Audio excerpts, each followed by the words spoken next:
Hey everyone, and welcome to today's video. So we've got a really simple install for you. So one of the products I've been after is a solution to mount either a phone or, in my case, my controller for my airlift performance. So those controllers float about the car, or whether you've got your phone and you want a nice solution to mount it onto the dashboard in the R56. I think one of the problems I've had is it came with one of these generic sort of clippy ones, and you put them in the air vents.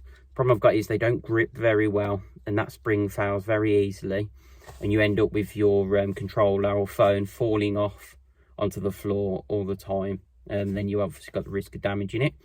So I wanted to find a different solution to solve that problem. So I did a bit of shopping around online, and Airfix 3D Parts actually sell a magnetic kit. So if I show you, it's going to look a little bit odd, so I'm going to show you what comes in the pack, but that's their sort of 3D printed solution. So I'll just show you the parts that come in the set. Now what that does, it actually utilizes the CD player slot in the R56. So most people now obviously using their phones for music, so that CD slot is completely redundant. So let's take a look at what comes in the pack, and then I'll show you how it fits to the car. Okay, so if we just look at what's in the pack, so you've obviously got this wedge, and if you look, there is a sort of a wedge shape to it with some grips, and I think what that does is basically goes into the CD player. Then you get this second little packet in there. You've got a little alcohol prep wipe, I think a spare sticky. I think that's for if you want to put it on the back of another device like a phone, and I'm assuming that's like the spare magnetic pad. Then you obviously get this, which from what I understand, we basically stick onto there like that. It comes with its own sticky pad already attached to it. You can see there's a ball bearing to allow it to sort of rotate round. So excuse the dirty fingers, I'm just in the middle of cleaning the car when I shot this video. So from what I understand, that goes in, that wedges literally into the CD player like so. It feels like there's a bit of a resistance, so you've got to get the right place. There you go. So that slots in just like that. Then I need to stick that in place there. And then I understand then you can stick your phone, etc., using a magnet onto the back of there. So I'm going to get the alcohol prep wipes, wipe this surface down, then try sticking this to it and see how well it sticks. But so far, that seems a pretty solid solution. You can angle it, there you go, push that back in, angles towards the driver, which I think is what you want. Obviously, it's utilising this. Now, this, if you look at the interior of my car, this is black, and this is silver and looks a bit off. But I'm actually going to be replacing a lot of this in the future, so I'm not too fussed that these are different colours. It just gives me a bit of a better solution than the clip-on ones that are in there, because you literally clip them in and they fall off. This moves everywhere and it's a right nightmare. So already this is looking like a neater, better solution. So let's try that sticky pad now on there. So I'll get the alcohol prep wipe that off, and then we'll get it fitted. Okay, so get your little alcohol prep wipe, just clean the surface, just make sure there's no grease or contaminants on there. So that's nice and clean. And then I'm assuming all I literally do is peel that tab off and stick it on there. So I'm going to put the camera down so I can show you that.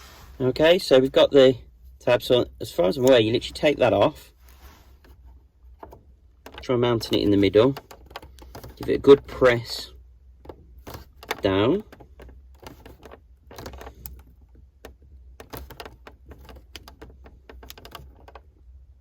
Good squeeze there.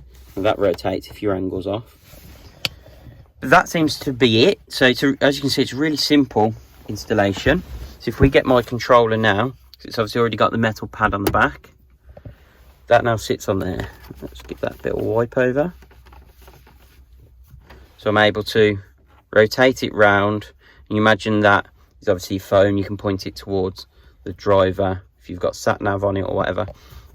And that, I mean, giving that a good shake. The magnet's really strong on the back, so this magnet that they've supplied is really good. Now, I don't think it's the most elegant solution. I'm not saying it's the best solution known to man when you look from this side. I think for me, that's my only issue with a lot of the 3D printing parts is obviously they have a bit of an odd finish to them. So if you see, it's a little bit rippled. But if you were that bothered, you could easily sand this down and get it to a smooth finish, I would have thought.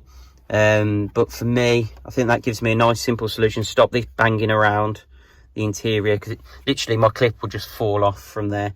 And I fully recommend this as something to be able to mount, whether it's a phone or your sort of airlift controller. So yeah, that's a really nice solution. So it's a very short video today, but you'll see on the channel now on back, there's going to be lots of videos coming in the very near future.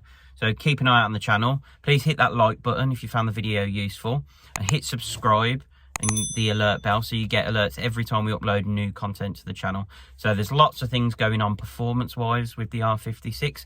So you'll see with some of the videos on the channel, we're definitely going to be looking at some base numbers in terms of where we are with the performance of the R56. Then we've got lots of bolt-ons, and what I'll be doing is an after.